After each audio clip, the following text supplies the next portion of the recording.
Yeah, going live.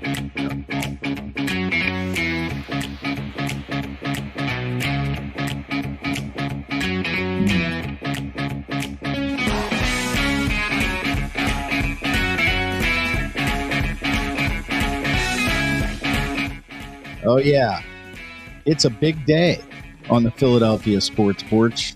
Victory Monday. Yes, it is. Welcome to the Sports Porch Philadelphia. If you're watching us live, I'm going to assume you're watching on Facebook, LinkedIn, YouTube, and X. And of course, I'm going to drop the podcast right after the show on the iHeartRadio app, Apple Podcasts, Spotify, or Schwaber. Anywhere you get your favorite podcast. Oh, my God. I got a story to tell about him. I'm going to tell it in a second here. But I also want to remind everybody that, yes, you can also follow the Sports Porch Philadelphia on YouTube. We are live right there right now every Monday at 6 p.m. when we're live. YouTube.com/Philadelphia Sports Porch. We're everywhere. We are everywhere. It's 6 o'clock Eastern time. What did I say? Correct, yeah. What did I say? Did I say something different, or did I say Eastern time? You said 6 o'clock, and that's great for all our fans on the East Coast. But Oh, okay. Right. All right. Yeah, there you go. Thank you, Rube, You got to be mindful. for kindly correcting me, as opposed to the Grant Schwabini on my right in studio, and Rube, who is still a positive Philly fan at this moment. I'm sure that'll change throughout the show. It seems to ebb and flow back and forth. Coming to us from the outskirts of Austin, Texas, deep in the heart of Dallas Cowboys territory. Howdy. I mean, outside of the nice weather and barbecue, it's a pretty bad place to be. I think so. Yeah. It gets pretty hot down there in the summertime, right? Well, it gets cold up there in the wintertime. Not as cold as you think. Not as cold as you think. Greta, we thank warming. Greta Thunberg for that. Yeah. Global warming. It's so hot. It's like 70 every day. And Schwaber and I took a trip to Philly this past weekend, and we were traveling around eating cheesesteaks. And so I'm repping Drexel University today because that's my alma mater, as well as Schwaber's. Although I'm almost 100% that he graduated with a grade point average higher than I did. That's a given. I just lucked out. I think they gave me a cap and gown and said, "Get the hell out of here." That's right. I mean, they just wanted you gone. Yeah. Yeah. So what are we going to do here? Of course, we're going to do this in pages. Page 1, we're going to talk some NFL football. And of course, the Eagles had a huge win in Cincinnati. I say huge win. I don't know what these guys say. We're going to find out. Page 2, around the NFC East. Hey, look, if you're not paying attention, you still know about the Hail Mary in Washington and the embarrassment that the Chicago Bears are currently, especially one player there. Mm-hmm. Page 3, Maxey gives the maximum. He scored, 56 points or something? 45, whatever. It's a lot. And then Michkov Madness is alive and well in Philadelphia. And a very good friend of ours, Hockey Jesus, has Sidney Crosby syndrome. And he cannot admit that maybe Matvey Michkov is the next Sidney Crosby or somebody similar, right? He's just he's not Canadian. I don't think he's a Crosby type because Crosby's a little more under the radar. Yeah. He's a little bit more of a passer. Yeah, but I mean, just from I feel like he's more of an Ovechkin type. Okay. So, yeah. So, Hot. Leslie Lemmer says hot is understatement. So it must get really hot. In the heart of Texas. In the heart of Texas. By the way, if we're looking for sponsors, we have our Rudy's Barbecue Cup and Rudy's Barbecue, which is very, very good. Do they want a sponsorship? You know what? It couldn't hurt to ask. Well, you're out there, buddy. Is it a Philly bar? No. Rudy's is a Texas-based barbecue chain. Oh, okay. Well, might be a little hard. I don't know if they're going to sponsor us, but there is a place called Hoodies, which is a Philly-based cheesesteak place here in Raleigh. Yeah. Is it any good? Have you tried it? Is it any good? It's actually very good. It's as close to the real thing as I've had. Really? Interesting. Okay. Well, you know what? And since we're kind of on that subject right now, let's just move right into our trip. We'll take a minute out of time this past weekend, and I'm currently pulling in the picture from our trip. It might take a second while my computer, quote unquote, is working on it. Mm-hmm. But as you guys know, Philadelphia Beautiful has a cheesesteak competition every year. This year was the 6th year, correct? 6th annual this year. We had somewhere over 30,000 votes. Yeah. The final was in the thousands again for votes, and coming out on top this year was Lilo's tomato pies, which I had never been to. Chris had never been to. So we took a trip out there. We met Lilo and his staff, and they were great. They were great to us. Yeah. They treated us like kings. They did. We got to sample a whole bunch of their food, and it was fantastic. I honestly don't think I ever need to eat again after this trip. Cheesesteaks, the pizza. Pizza was off the charts. I mean, it was really good. I mean, if you don't know, they've been on Portnoy. They got an 8.4 for their cheesesteak. They got a 9.2 for their pizza. Yeah. So it was great. And Lilo was a really good guy. Kind of told us his story, and we just really appreciate his hospitality. We did. And if you're watching us live, I'm putting that picture up there right now. You've got Mark on the far right with Lilo next to him. Lilo's little brother is holding the Cheesesteak Bracket Award sign. And then part of their staff in the picture out there. And where is this in Jersey, man? What was it? Hainesworth? Hainesport. Maybe. Guys, Lilo's, I'm sorry. I don't know anything about Jersey. I wasn't sure where I was all weekend long unless I saw an actual sign. So anyway, Lilo's Tomato Pies, the winner of the 2024 Cheesesteak Challenge. And if you're in the area, let me tell you, just look them up online. It's really easy to find, but it was fantastic. And the story they have to tell is incredible. And Lilo is a young man, and his younger brother is, I think, a senior in high school, and they're running this place and making the dough. And we met a friend of theirs, Donnie, who brought them the pizza recipe. And the story itself is just really encouraging. And let me tell you, the food was even better. I mean, yeah, I was right. It's Hainesport, New Jersey. Basically, it's right over the bridge in Trenton. Yeah. Well, it's south of Trenton. But south of Trenton. That's it's the area. Yeah. I guess. I don't know, but it was great. You've already screwed up enough. And that's the other thing I want to talk about. I'm driving with Mark on the way home from Philly back home. It's a 4.5 hour with a stop, 5-hour ride. And we're listening to the Eagles game and trying to keep up with it. And all that was great. We're messing around with the car play and this and that. But we were able to pretty much either listen to or watch most of the game on the ticker, most of the game. And then the game ends and I switch over to music, and Mark cannot help himself. But he must not allow the music to be the focus. It must be him trying to sing the music. Oh, I mean, I couldn't just enjoy the last 45 minutes of the car ride listening to Pearl Jam. I had to hear you try to imitate Eddie Vedder the whole time. And I'd say did a pretty damn good job, because all I had to do was mumble. Yeah. I seem to recognize your face. This is what I had to put up with for like the entire time. It was like the last 90 miles of the trip. That's all I Schwabi spoken. Yeah. Oh, the best was when Eddie would be like, I can hit high notes pretty well. Well, you didn't demonstrate it in the car. I sure did. No, I don't think so. Give credit where credit's due. I was about to stop and just kick him out at high speed, actually. All right. Okay, page 1. Hey, before we get to page 1, okay, let's go back. I haven't really had a good cheesesteak in a long time, since I am now an Austinite for 25 years. Tell me what was the highlight of the cheesesteak and what everyone likes about Lilo so much. Let's start with you, Schwaber, because you had the South. No, that was a different place.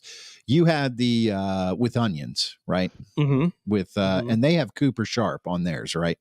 They have for you might not know, but obviously growing up, Rube, we were all about the whiz, where you had the whiz. It seems like, there's a new trend now, which is everybody's really big on Cooper Sharp.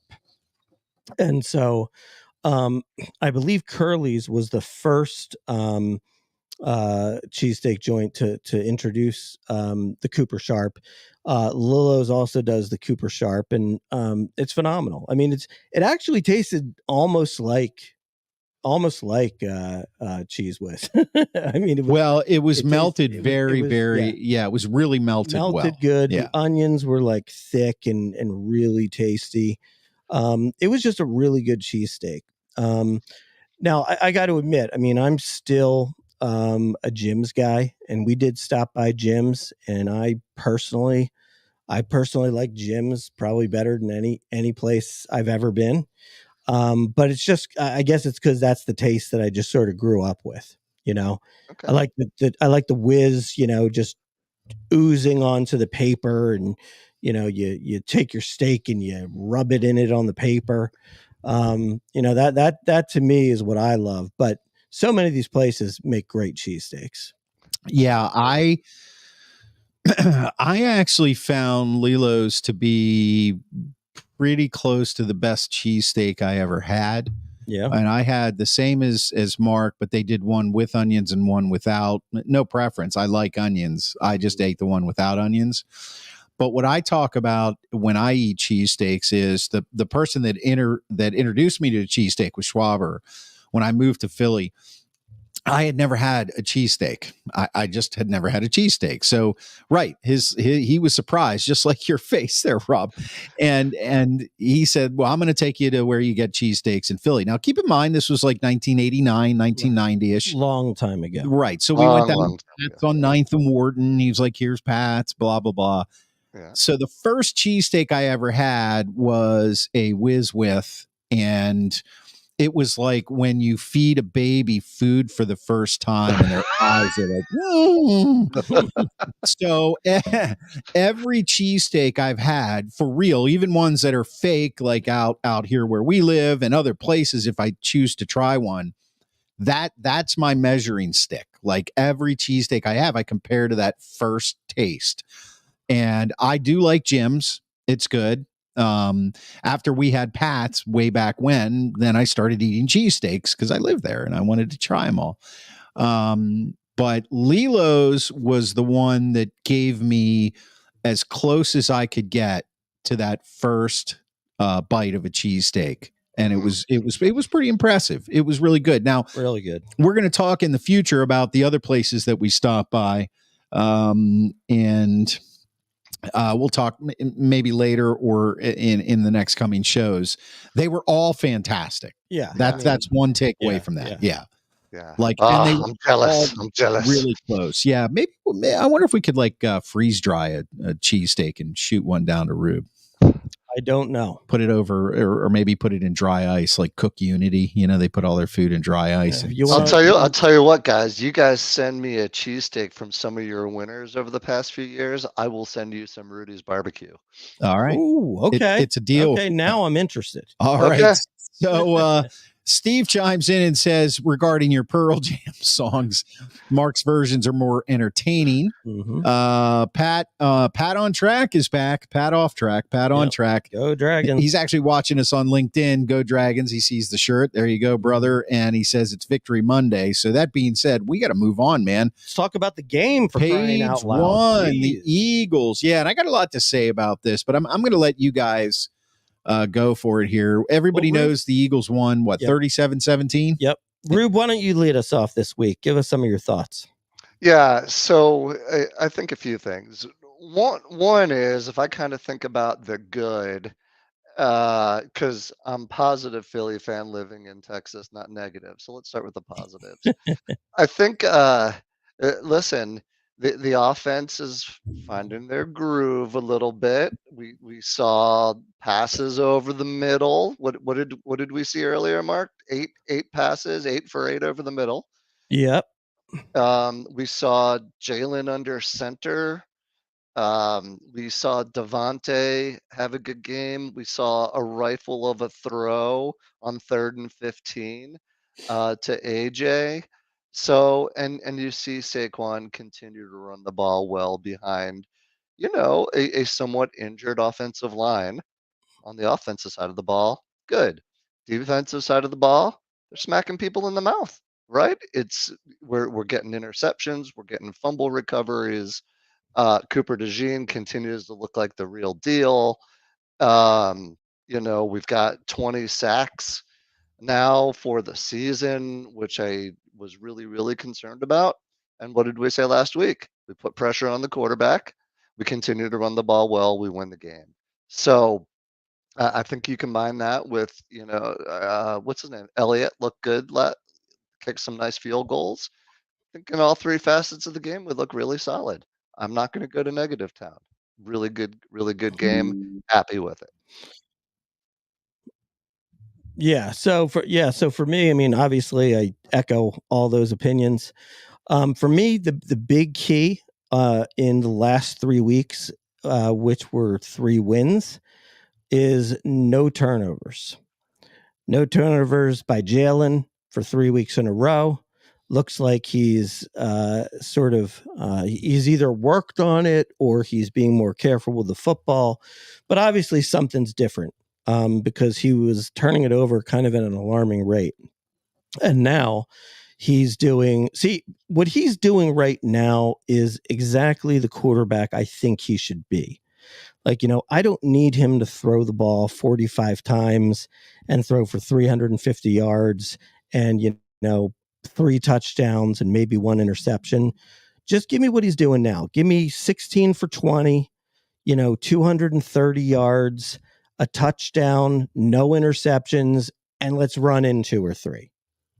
Like that's exactly what I think is him at his best. So Would you should agree with we? that, Rube? Yeah, I would, right? A good example yesterday. If you can run the ball, you're going to win. You look at golf, right? They scored 50 something points. How many yards did he throw for? It was like under 100 yards, Yeah, right? 75 yards. Yeah. 75 yards. Yeah, I So mean, you run the ball, it opens up everything for you. Um, here's my one thing I want to go back to. You remember the beginning of the year, boys? We did some buy or sell, and I said buy or sell. Saquon's gonna or Hurts is gonna run for more touchdowns than Saquon. And you guys are like, no, sell. Saquon's gonna run it. He's killing me in fantasy 2 weeks in a row, man. Tush Push is killing me. Hey, Saquon, you can't be tiptoeing out of bounds at the 2-yard line, buddy. Tush Push is coming. Yeah, well, I've got some numbers here, and we talked last week about keys to the game, and one of the things I said was, now it did help that T. Higgins did not play in this game, which we didn't find out until right before the game. But one of the things I said was they should play from a defensive standpoint a Bill Belichick style game, take away the biggest threat on the field. They did. Yeah. Jamar Chase did have 9 receptions, but his forte is long receptions for touchdowns. 9 receptions for 54 yards. He did have a touchdown, but holding him to 54 yards was big. Gesicki is the guy that he looked like he was going to kill them in the beginning. He did have 7 receptions for 73 yards. So I think from a defensive standpoint, those younger corners once again showed that they could step up to the plate, to use a baseball reference, which we'll get to later. And, they were able to hold their number one weapon to what I would consider an average game and a good game for any other receiver, but an average game for him. The only concern that I have about the Eagles offense, and it's a small concern, and Steve chimes in and says the Bengals defense is not a good test. The Eagles defense was very good against Burrow. Yeah, we understand their defense is not great. The only concern that I have is, and it's a small one. I'm not going Negadelphia like the rest of Philadelphia. And I didn't listen to any Philly sports radio today, but I was listening to it for days on end when we traveled to the Philly area. And I got to tell you, you guys got a lot more to look forward to than you think. But I even though Hurts scoring a lot of touches, it's kind of like it's part of his game. It just concerns me that, he had 3 rushing touchdowns, and I feel like you need to get your running game more involved, and Barkley has to score more touchdowns so that you're not relying on your quarterback to be the lead rushing touchdown guy. Now that's a small concern, but I'm just saying that at some point, you're opening him up to getting hurt. And one of the main complaints that I heard on Philly sports radio for 3 days, among everything else they complained about, which was everything, was that Saquon wasn't running the ball enough. They would take the Giants game out of it. He's not scoring enough touchdowns. And that's the one thing where I'm like, give it to Saquon. Let him run the ball in. I mean, let him eat. So, let Saquon eat. Yeah. Let him eat. That's right. Let him eat. You paid him. Let him eat. Look, the reality is he's got 5 touchdowns, which means unless he gets hurt, he's going to score over 10 touchdowns. Right. So he's going to be in the top in terms of touchdowns. Right. It just so happens, look, when you're on the 1 yard line and you have an almost indefensible play, run it. Does it make sense to hand the ball to a guy who's 3 yards away versus lean forward? Yeah, I'm not saying it's a big problem. I don't think it's a big problem. I'm just saying if I was going to take one thing out of that game as a concern, it would be like you're relying an awful lot on your quarterback to run the ball into the end zone. You have opened up the concern bucket, and I really didn't want to go there, but we got to talk about it. I got to talk about it. Okay, go ahead. Go ahead, Rube. By what game are we going to score in the first quarter? Is it going to be? Is this just like? Are we? Okay, hold on. Is this a hey? We might as well not score in the first quarter the rest of the year just to keep it at a streak and show how we don't need to score in the first quarter? Or what is it? Well, let's look at a couple things here. So first of all, they did score on their first possession. Right. But Cincinnati had the ball for 10 minutes. Right. So that's not the offense's fault that they're sitting on the bench for 10 minutes, right? So they did. How many minutes are there? How many minutes are there in a quarter? 15. Okay. Yeah. Right. So look, I mean, they ran the ball to Barkley. So what do we do? We have to ask them to throw a bomb to AJ Brown so we can score before the end of the first quarter? I'd like to. Yeah. but actually, what's interesting that I didn't know that I sent a text to you guys about is, did you know that the Eagles lead the league in scoring from the second, third, and fourth quarter, only second to the Lions? So basically, second, third, fourth quarter, nobody scores more than the Eagles except the Lions. So, I say let's just give it a rest on that. Well, I think I understand. I understand where Rube's coming from. Yeah, I do too. And it's totally it's totally reasonable to think that, look, if we don't turn that around, playing from behind and not scoring early in the game is going to come back to bite us later in the season. You're 100% right, Chris.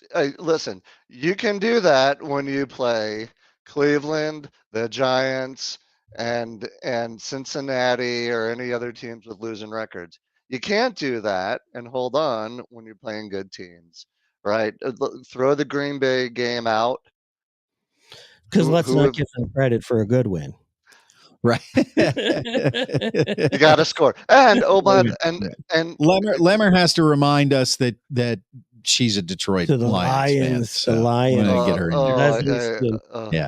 I say go Lions, man. I hope they win the Super Bowl this year. I will tell you what. I mean, not really, but I will tell you what, Lemmer, and I do feel for you with this statement. If the Lions don't win the Super Bowl this year, they'll never win it ever. Oh boy.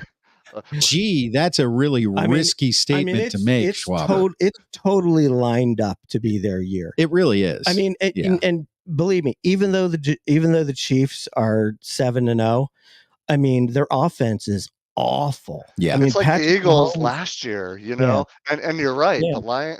It's not a Lions show, but they have drafted incredibly well, and they've Yep. got this window before they got to pay everybody. They do So have a window, and this is the window to do it in. I agree with you. Yep. I want to make one more statement, and then we'll move on to page 2. Okay.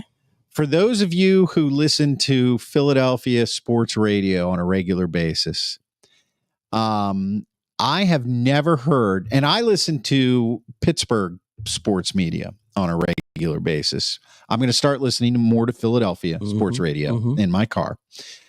I have never heard such negativity in my life. Oh yeah, I know. It was Sixers, it was everything. Eagles. It wasn't so much Flyers, because the one thing that maybe I'll bring this part up. The Flyers, we've become accustomed to losing season. Well, I saw that a little differently, but I mean, as far as the Eagles go, Eagles fans, get over it. Okay, you're not going to win the Super Bowl every year. You're not going to go to the Super Bowl every year. You're not going to find a quarterback like Jalen Hurts every time you go and get a new quarterback. It's just not going to happen. Understand that you have a guy that can be your franchise quarterback. He's not going to have a record-breaking year every single goddamn year. It's just not going to happen. It's a team game. It's a team game. And I think Jalen Hurts is playing as well as he possibly can, given all of the circumstances. There are other players on that team that need to step up all the time on every team. You don't hear this on Pittsburgh sports radio.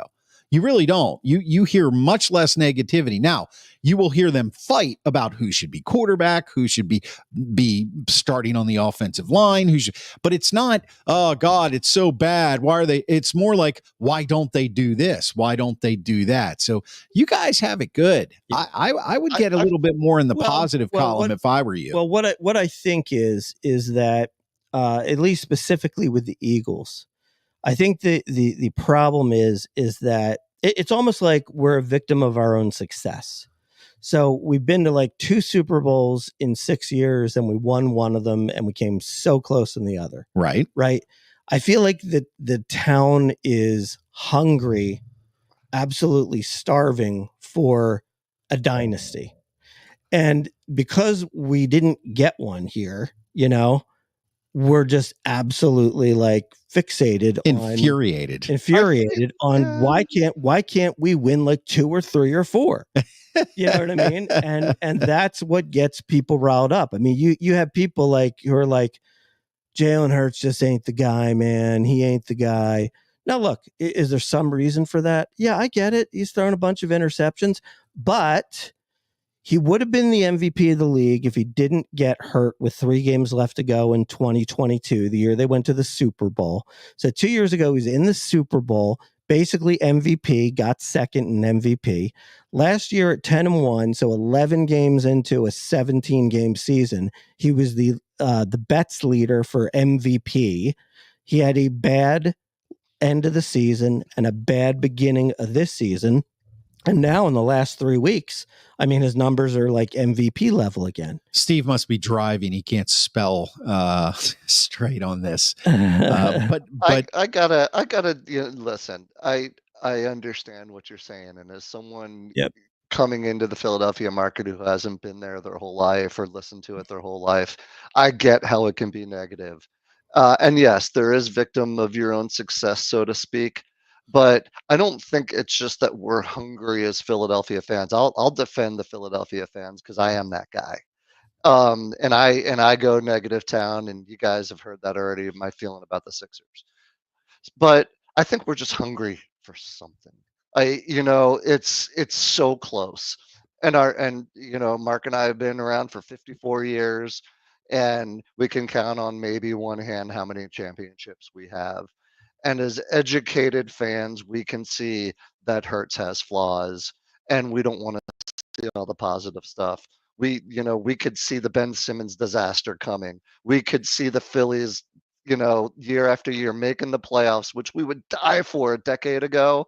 And it's not good enough that we didn't win the World Series, but we're regressing, but still making the playoffs. It's it's a lot. I understand it and I get it, and I think we're hungry, right? You watch Boston get parade after parade after parade. You see teams in Florida win the Stanley fucking Cup, and they don't even have ice down there. There's reasons for it, Chris. I defend my fellow Philadelphians, but all right. You made a nice argument there. I will give you that. It's into the psychology. But I can accept that. But at the same time, we're also not looking at how many places look so bad. You know what I mean? Like there are so many places. Like for example, even take like here, like in Pittsburgh where we live, right? I mean, they got 6 Super Bowls, but like there's only been 2 in recent memory. You know, those other ones were like, can you even remember them? Yeah, but you can't. It's the thing about the Steelers. Only comment I'll make is there's a mystique about the Steelers. Okay, but that's not the point. They don't even have a baseball team. Well, right? Not real. They don't even have an NBA team at all for real. Yeah. And now, after getting the lucky charmed life of Mario Lemieux, then baton tossed to Sidney Crosby. Now they're horrible, and they're on the road to 3 consecutive years without the playoffs. Yeah, so like it goes in cycles. So but I'll tell you what, I would take the Pittsburgh run of Super Bowls, I guess, when we were kids, and the Stanley Cups. I just think, to your point earlier, Mark, I maybe more than one championship per team, within the same decade would be nice. I don't need a dynasty. Well, and the Pirates had I want to say 3 championships in the 70s, 70, 71, and 79. So, anyway, all right. So we're going to move on. I got your back, Philly fans, just so you know. We're going to do a real quick around the NFC East here on the Philadelphia Sports Porch. Right now we're live on Facebook, LinkedIn, YouTube, and X, and I'm going to drop the podcast right after the show. And Steve's Steve's still commenting. I'm not even going to put those comments up. So around the NFC East, I think it's the most talked about play in sports, at least so far this year, is the Hail Mary, the Commanders. We don't have to talk about that because what are you supposed to do when it's a Hail Mary, Rob?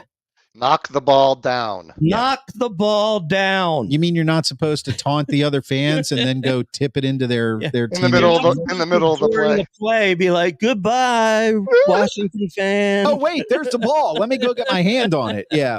Well, around the NFC East, so let's talk about it just from a technical standpoint real quick, and then we'll move on. So you've got the Commanders now who are 6-2. Mm-hmm. You've got the Eagles who are 5-2, 1 game, bye week away. The Cowboys who lost last night, 3-4, and then the Giants who really aren't even worth talking about until you play them. I think, I could be, you never know what's going to happen over the course of a year, but obviously the Giants are done. And I would actually even say that the Cowboys are done. The problem with the Cowboys, which is so apparent, like they cannot run the ball. That's true. Like their first option to run the ball is Ezekiel Elliott, who's like got 1 foot in the grave. Yeah, literally.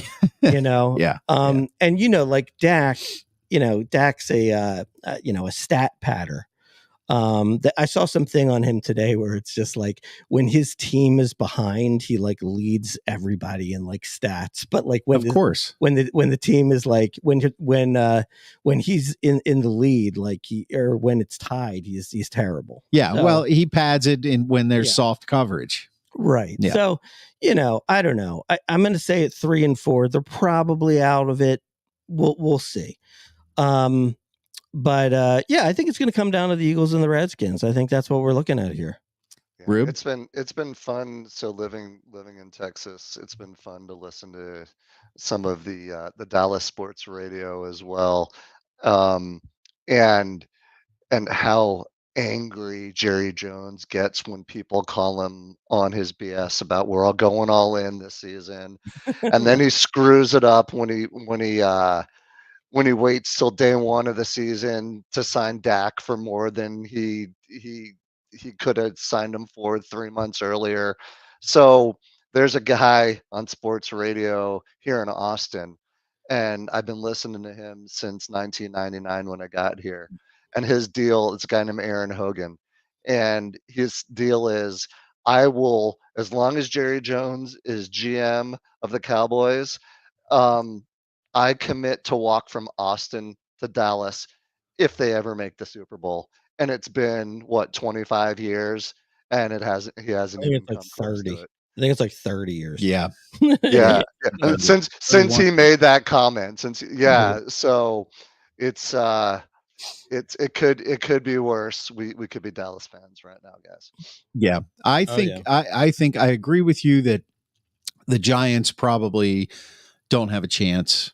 I'm not sold on the Cowboys yet because it's, we're 7 games into the season, 8 weeks in. And Dak, yes, stats aside, in the later part of the game, they've been hurt. I mean, listen, let's give them, you got to give them, just like we complain if we're hurt, their defense is banged up. So not only can't they run the ball, I don't think they can stop anything either. I didn't think San Francisco had any other, I didn't watch the game last night. No, but did San Francisco have any other play? They had Kittle back. Yeah, so they had Kittle, but they didn't have anybody else. I don't even know if Debo played. I think he did, but he's playing hurt. Yeah, he's sick. Yeah. So I'm not completely sold on Dallas being out of it at 3-4. Now they get to 3-5.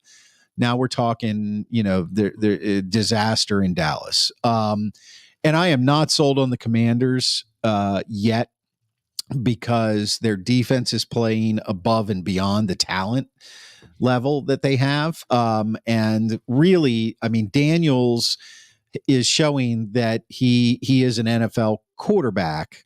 Of course, all this is predicated on everybody staying healthy, but they don't really truly have a running game. I mean, Eckler's good, but it's the Robinson guys has the numbers. Yeah, but it's running back by committee, and their receivers there's still a little question there. For me, the Commanders would have to come out and in the first matchup against the Eagles, beat the Eagles in the first matchup. If they do that, then we'll see, depending upon what their record is at the time. But that happens every year. It does happen every year.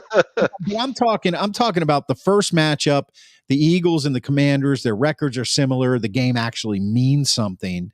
And that's coming up, I think, in 2 weeks. So yeah, I think so. Yeah. So if they lose this week and the Eagles lose or win next week, then you've got a virtual tie. Now all of a sudden that game really means something. And if the Commanders win that game, then they're coming to play. So I'm not sold on them either. I still think that the Eagles are the best team in the NFC East, hands down. 3 weeks. Okay. Jaguars, Cowboys, Commanders. Okay. So let's assume the Eagles are going to beat the Jaguars and most likely the Cowboys. So the Commanders are going to have to. So anyway, what I'm saying is I think the Eagles, even though they're a week behind in games, I think the Eagles are still the favorite to win the NFC East, and I'm not sold on the Commanders being as good as they are, and I'm not sold on the Cowboys being as bad as they look. And I don't really care about the Giants. Okay, fair enough. Let's move on. All right, the Sports Philadelphia on Facebook, LinkedIn, YouTube, and X, dropping the podcast right after the show on the iHeartRadio app, Apple Podcasts, Spotify, or anywhere you get Rube. You're really, really, really friggin' podcast stuff. Yeah, he wasn't ready for that one. I wasn't ready. One of the things that I heard a lot. Oh, now, DeFlitch, Daniels, McLaurin, as good as Hurts, AJ. No, sorry. Not yet. Not yet. One of the things I heard on sports radio over the weekend, it was this whole Embiid debacle and the Sixers in the process and all that. But I'll let you guys talk about that if you want. But Maxey drops 45. They win their first game of the season. What's going on? You got a visual here? Is that a whiteboard? You got a whiteboard visual? This is a whiteboard. Forget about this over here. Go to this. That is 1, 2, 3. know all three of Maxey, Embiid, and George. Okay. So we'll come back to the whiteboard every week here, kids.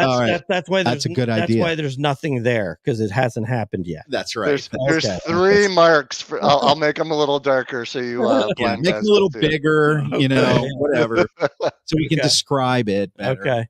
But yeah, look, it's good that they got a win. Because boy, it's pretty hard to win when you don't have Joel Embiid and Paul George in the game.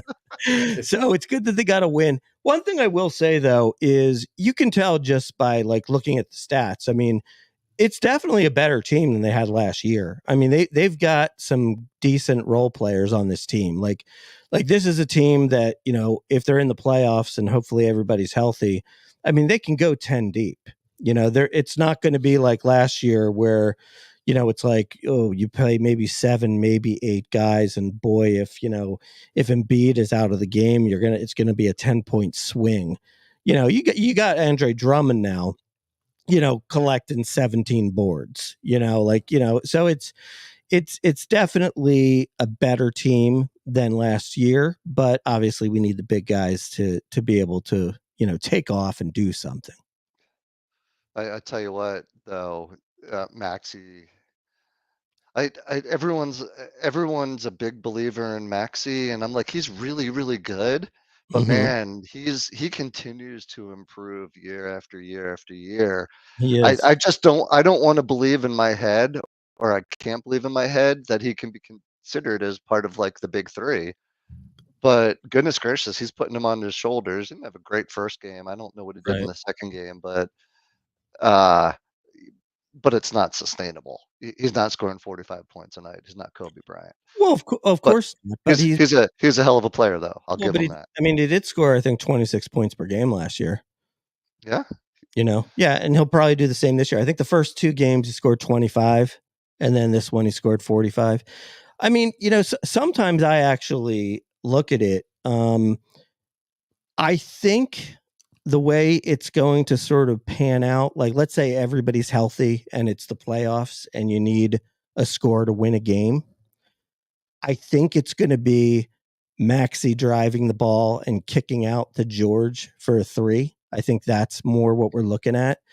But I will tell you this. I mean, I think that Maxey also could be, your guy to hit a shot in the clutch. The only thing that hurts him a little bit is that he's small. So if he's going up against like a long arm defender, that becomes more difficult.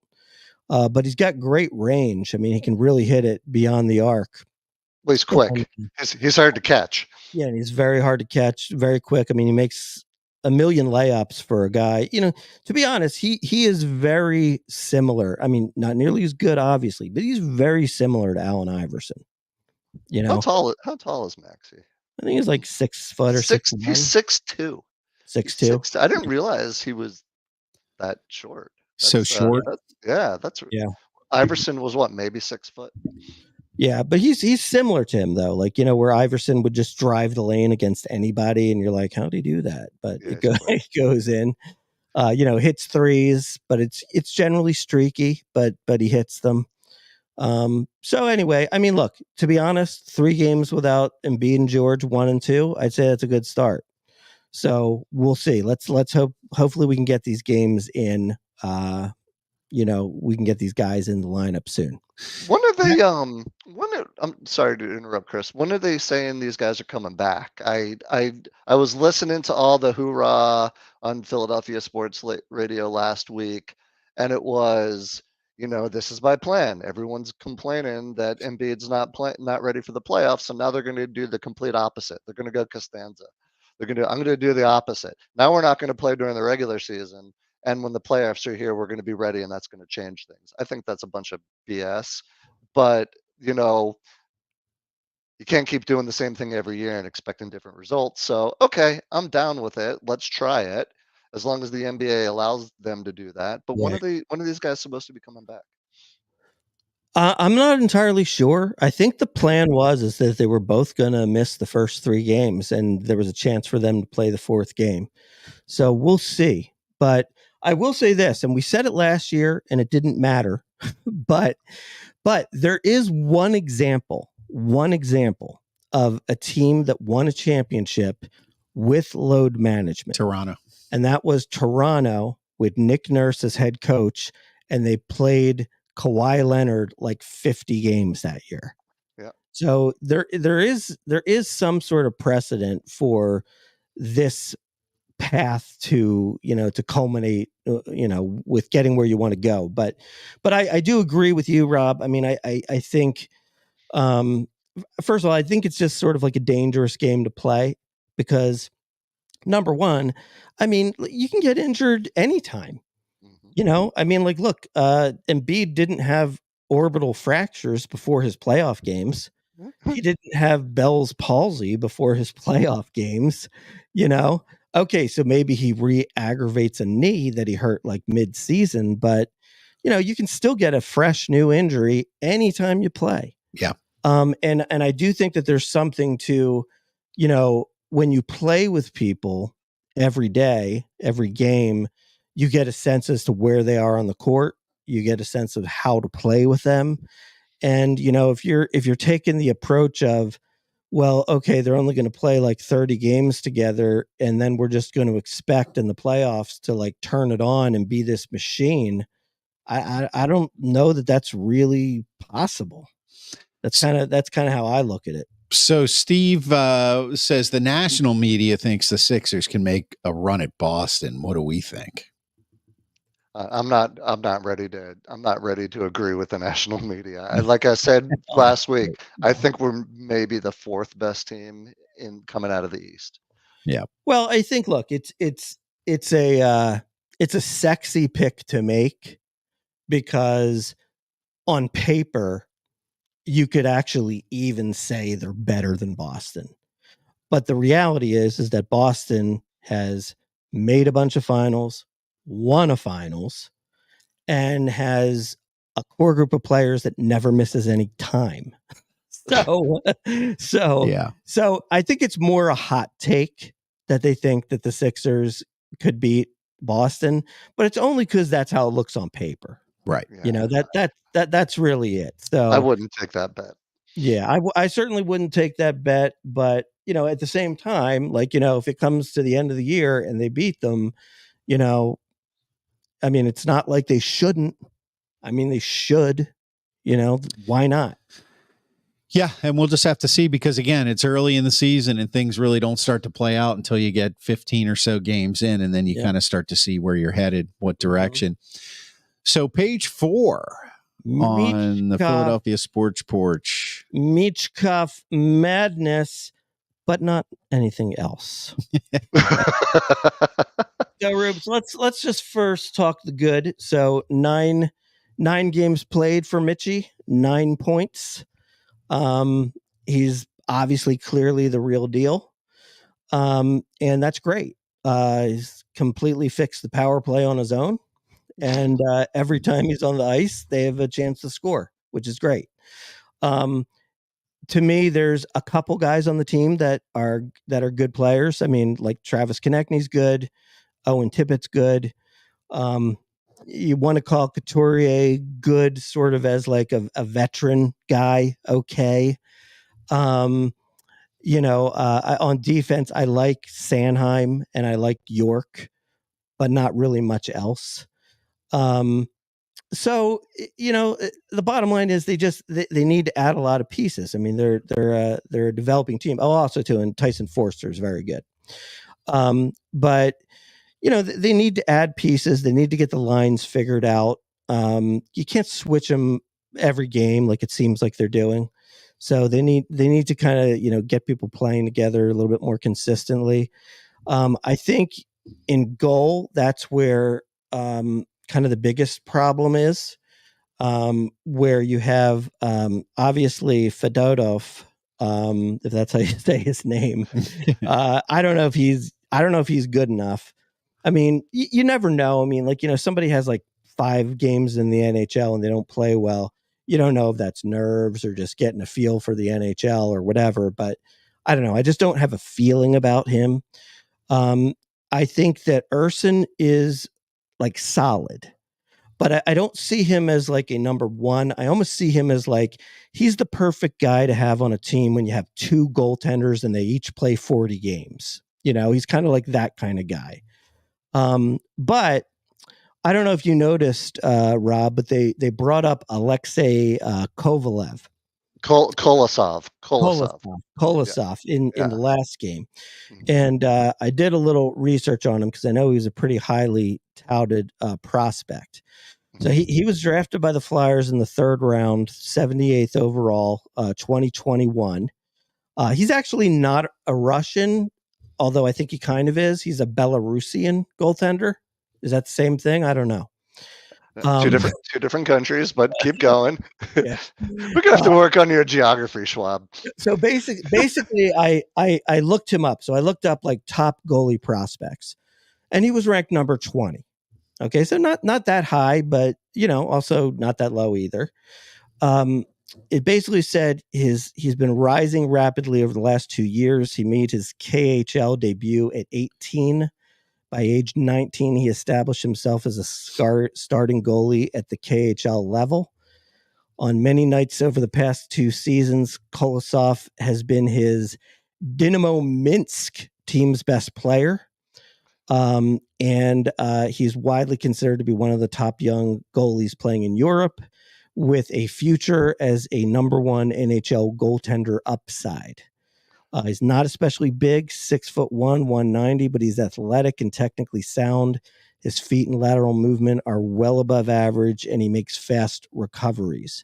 He's a very fluid goalie who is adept at staying square to the shooter. So he started his first game last night. Here's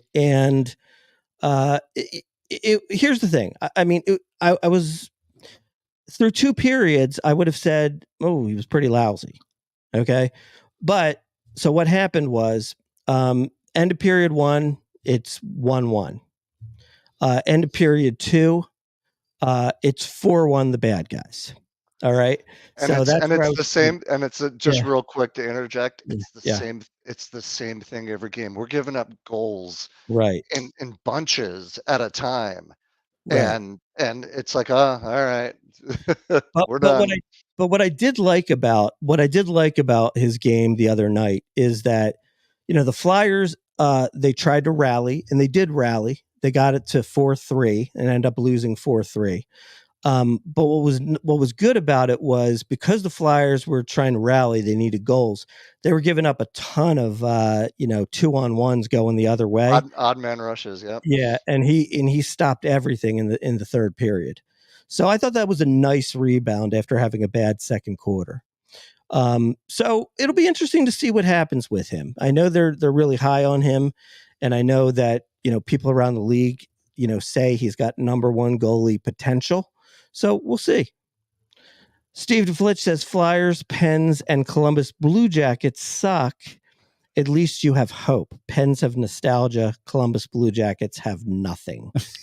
I didn't know we were comparing ourselves to the Columbus Blue Jackets anymore, other than we're in the same part of the country. Well, as a last comment before we go here, I will say that was the one thing on Philly Sports Radio that everybody seemed to be a little more positive about, and that was the fact that Michkov Mania is starting to pick up steam, and the Flyers have nowhere to go but up, and everybody is looking forward to that.